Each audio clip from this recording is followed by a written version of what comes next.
초인종 소리가 길게 울렸습니다. 문을 열자 형이 케이크 상자를 흔들며 야, 집 되게 좋네. 나도 여기서 살고 싶다면서 멋대로 들어왔죠. 형은 현관에서 신발도 제대로 안 벗고 거실을 둘러보더니 우와, 진짜 넓다. 이거 몇 평이야? 라고 물어봤어요. 그러더니 형 들어와도 되지?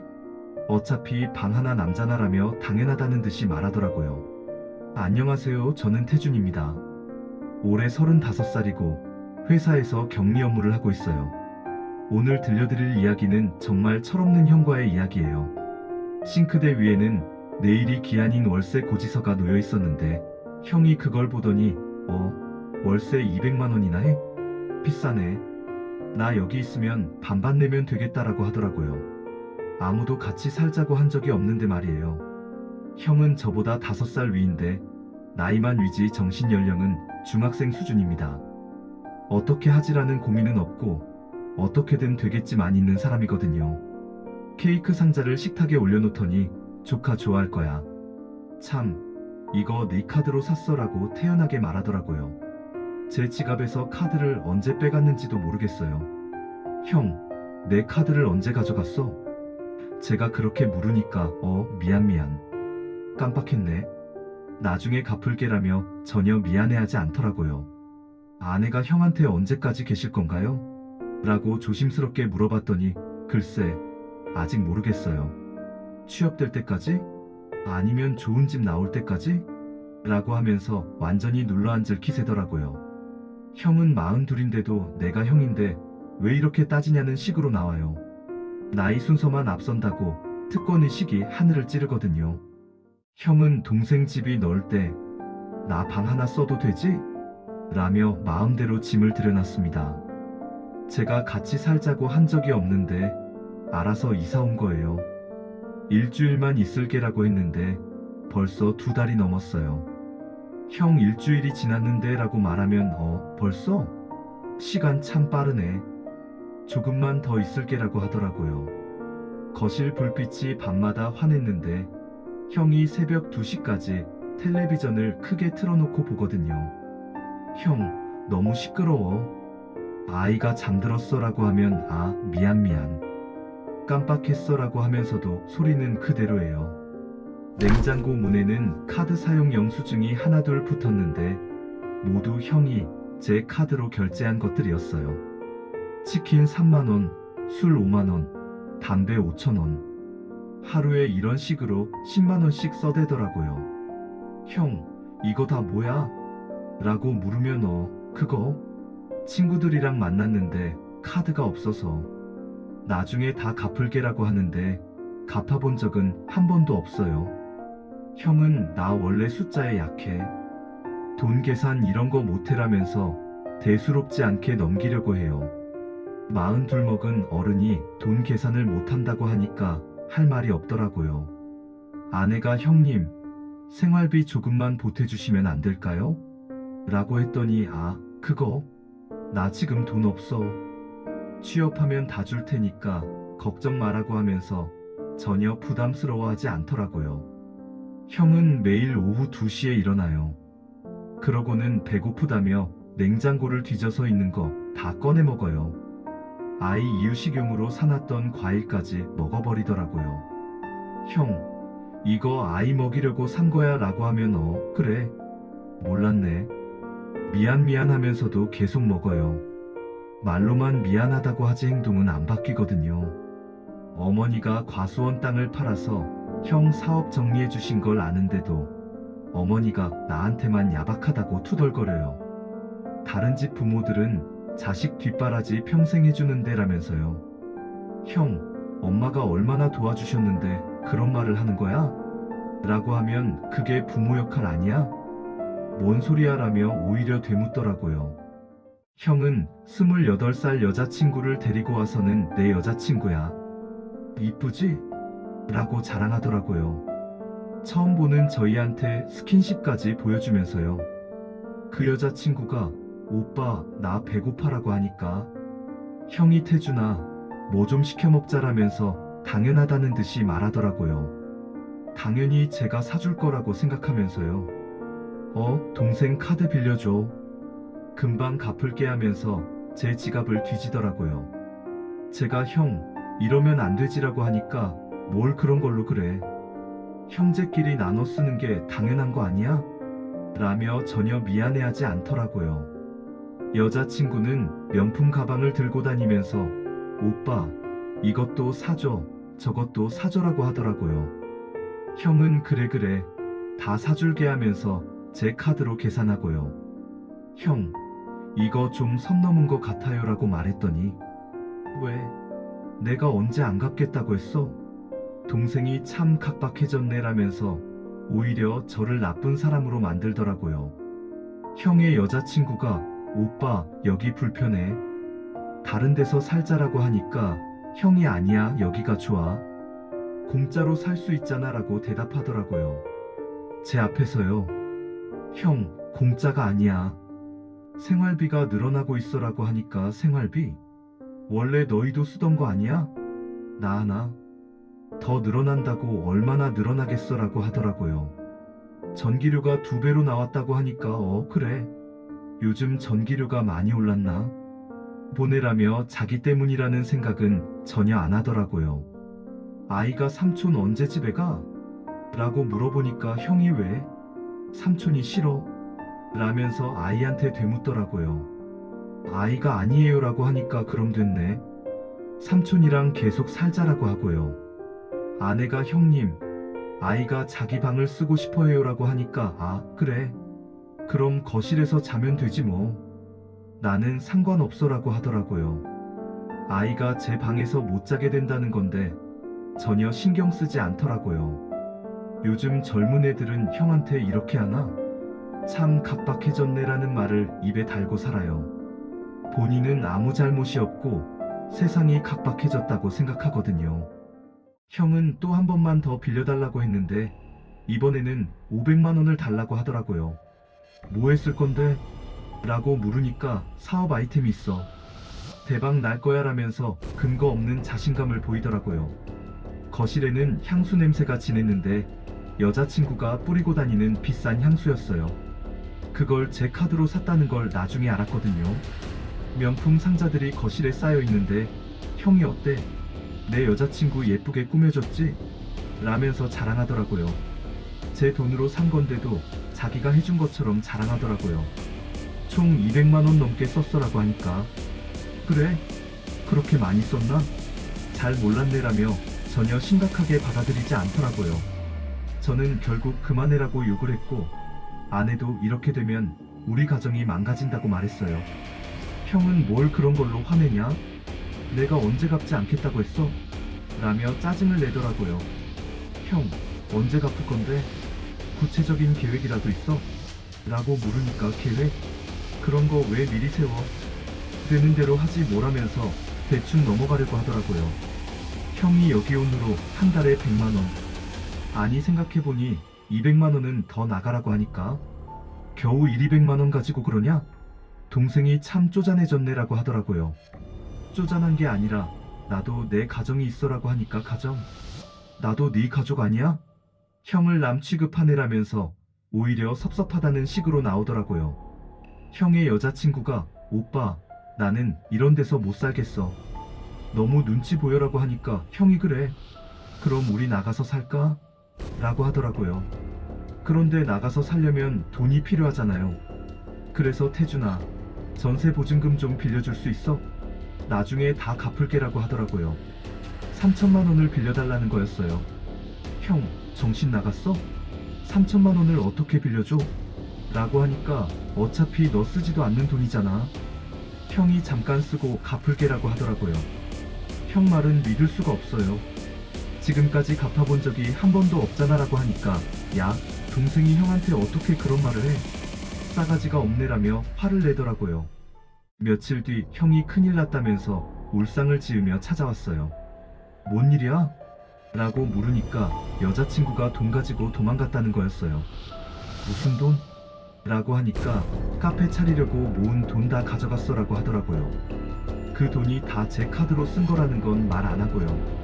알고 보니까 형이 몰래 카페를 차리려고 했는데 여자친구가 임대차 계약도 자기 명의로 하고 인테리어도 다 끝낸 후에 보증금까지 빼고 사라진 거였어요.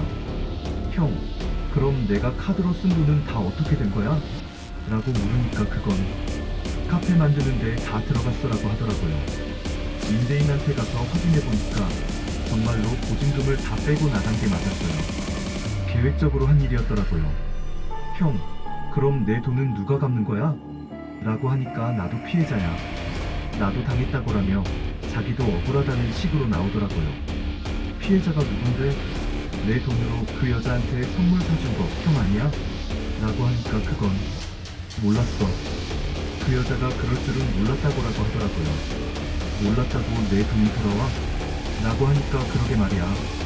나도 어떻게 하라는 거야 라면서 남일처럼 말하더라고요. 형, 책임감이라는 게 없어? 라고 하니까 책임감? 내가 일부러 그런 거 아니잖아. 나도 당한 거라고라며 전혀 죄책감을 느끼지 않더라고요. 결국 가족 회의를 하기로 했어요. 어머니도 오시고 형과 저, 아내까지 모여서 이 문제를 정리하기로 한 거예요. 어머니가 얼마를 썼다는 거냐고 물어보시니까 별로 안 썼어요. 한 1,000만 원 정도? 라고 하더라고요. 별로 안 썼다는 게 1,000만 원이라니까 할 말이 없었어요. 1,000만 원이 별로 안 써? 너 정신이 있니? 라고 어머니가 화를 내시니까 어머니도 그러시네. 요즘은 1,000만 원이 그렇게 큰 돈이에요? 라며 여전히 현실 감각이 없더라고요. 임대인 확인과 출입 시각을 맞춰보니 숫자가 말을 대신했습니다. 형이 완전히 당한 게 맞았어요. 하지만 그것도 제 돈으로 당한 거였죠. 여자친구도 없어졌는데 어디 가서 살아라며 당연하다는 듯이 말하더라고요. 그런데 그날 처음 알았는데 형에게 아이가 있었어요. 전 부인과의 아이인데 아 맞다. 애 있다는 거 말 안 했나? 라면서 대수롭지 않게 말하더라고요. 형, 아이는 지금 어디 있어? 라고 물으니까 전 와이프가 키우고 있어. 근데 재혼한다면서 나한테 키우라고 하더라고요. 돌이 갓 지난 아기를 데리고 왔는데 기저귀도 제대로 안 갈아주고 있더라고요. 기저귀 어떻게 가는지 모르겠어. 너희가 좀 가르쳐줘라고 하면서 당연히 도와달라는 식이었어요. 형, 본인 아이잖아 라고 하니까 나는 애 키워본 적이 없어. 어떻게 하는지 모르겠다고라며 전혀 책임감이 없더라고요. 아내가 형님도 아이 아빠인데 배우셔야죠 라고 하니까 그게 말처럼 쉬워? 나는 애. 울음소리만 들어도 머리 아파라고 하더라고요. 우리는 각자의 몫을 각자 책임지자고 말했는데 형이 어려울 때 가족도 외면하냐며 화를 내더라고요. 형, 우리도 우리 아이 키우기 바빠라고 하니까 너희는 애 하나인데 나는 혼자서 어떻게 키워? 불공평하잖아 라고 하더라고요. 불공평하다고? 형 아이잖아 라고 하니까 그래도 도와줘야 하는 거 아냐? 가족끼리라며 또 가족 프레임을 들고 나오더라고요. 결국 형은 아이를 데리고 원룸으로 이사 갔는데 나 원룸비도 없어. 보증금 좀 빌려줘라고 또 손을 내밀더라고요. 형, 더 이상은 안 되라고 하니까 동생이 정말 야박해졌네. 옛날 같으면 이러지 않았을 텐데라면서 시대 탓을 하더라고요. 빌린 돈은 언제 갚을 거야? 라고 물으면 갚긴 갚겠지. 그런데 언제인지는 모르겠어. 상황 봐서라고 하더라고요. 구체적인 계획은 전혀 없고요. 한 달에 10만 원씩 갚자고 하니까 10만 원도 부담이야. 5만 원은 어때? 라며 또 깎으려고 하더라고요. 끝까지 현실 감각이 없었어요. 아내 손을 잡으니 굳어있던 손끝이 조금 풀렸습니다. 이제는 확실하게 선을 그어야겠어라고 하니까 아내도 그게 맞는 것 같아라고 동의하더라고요. 이제는 경계를 지키자고 적어 냉장고에 붙였습니다. 가드선이라는 말이 있잖아요. 젊은 사람들이 쓰는 표현인데 자기만의 경계선을 확실히 긋는다는 뜻이에요. 형 같은 사람에게는 친절이 통하지 않아요. 친절을 베풀면 당연한 거 아니야? 라고 생각하고 더 많은 걸 요구하거든요. 서로의 돈, 서로의 시간, 서로의 집. 이 세 가지는 절대 섞이면 안 된다는 걸 깨달았어요. 특히 형처럼 눈치 없는 사람에게는 더욱 확실하게 해야 하고요. 단순한 규칙을 만들었어요. 하루 이상 머물 때는 사전 협의 5만 원, 이상 쓸 때는 미리 허락, 빌린 돈은 약정서 작성 이런 것들이었어요. 형한테 이 규칙을 얘기했더니 뭐 이런 걸 다 정해놔? 형제끼리 계약서까지 쓰냐? 라며 비웃더라고요. 하지만 저는 확고했어요. 형, 이제는 이렇게 해야겠어. 안 그러면 나 형 더 이상 안 볼 것 같아라고 하니까 동생이 참 각박해졌네. 세상이 삭막해져서 그런가라며 또 남 탓을 하더라고요. 형은 아직도 자기가 뭘 잘못했는지 모르는 것 같아요.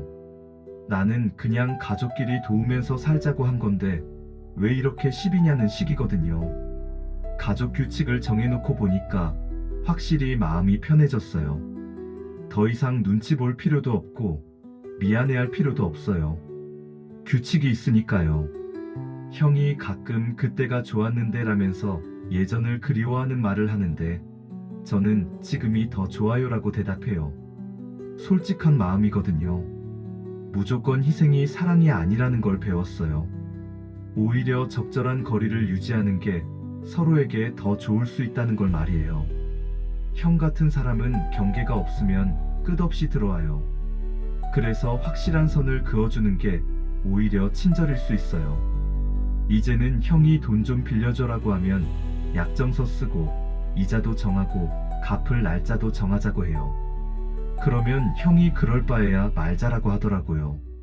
새벽 공기가 차갑게 들어왔습니다. 형이 없는 집은 정말 조용하고 평화로워요. 거실 등은 껐지만 아이 젖병과 계산기, 다 쓴 볼펜이 식탁에 남아 있었습니다. 우리 가족만의 소박한 일상이 다시 돌아온 거죠. 부모 형제라도 빚과 양육은 각자 책임이라는 말을 마음에 새겼어요. 가족이라고 해서 모든 걸 용납할 필요는 없다는 걸 깨달았거든요. 형은 지금 어떻게 지내고 있을까요? 가끔 연락은 와요. 돈 좀 빌려줘. 아이가 아픈데 병원비가 없어. 이런 식으로요. 하지만 저는 형, 복지센터에 가봐. 지원받을 수 있는 제도들이 있어요. 라고 답해요. 돈을 직접 주지는 않아요. 형이 동생이 정말 야박해졌다고 하지만 저는 이게 맞다고 생각해요. 무작정 도와주는 건 형을 위해서도 좋지 않거든요. 가끔 어머니가 형을 너무 차갑게 대하는 것 아니냐고 하시는데 어머니, 형은 도움을 받으면 더 의존적이 돼요. 혼자 해결할 수 있게 놔두는 게 좋겠어요 라고 말씀드려요. 실제로 형이 혼자 아이 키우면서 조금은 철이 든 것 같아요. 예전처럼 누가 해줄 거지? 라는 생각보다는 내가 해야지라는 생각을 조금씩 하는 것 같더라고요. 아이 때문에 그런 것 같아요. 아이가 울면 본인이 달래야 하고 기저귀 갈아야 하고 밥 먹여야 하니까 억지로라도 배우게 된 거죠. 청취자분들 중에도 비슷한 가족 있으실 거예요. 눈치 없고 철없는 형제나 가족 말이에요. 그런 분들에게 말씀드리고 싶은 건 선을 확실히 그으라는 거예요. 친절이 통하지 않는 사람에게는 규칙이 필요해요.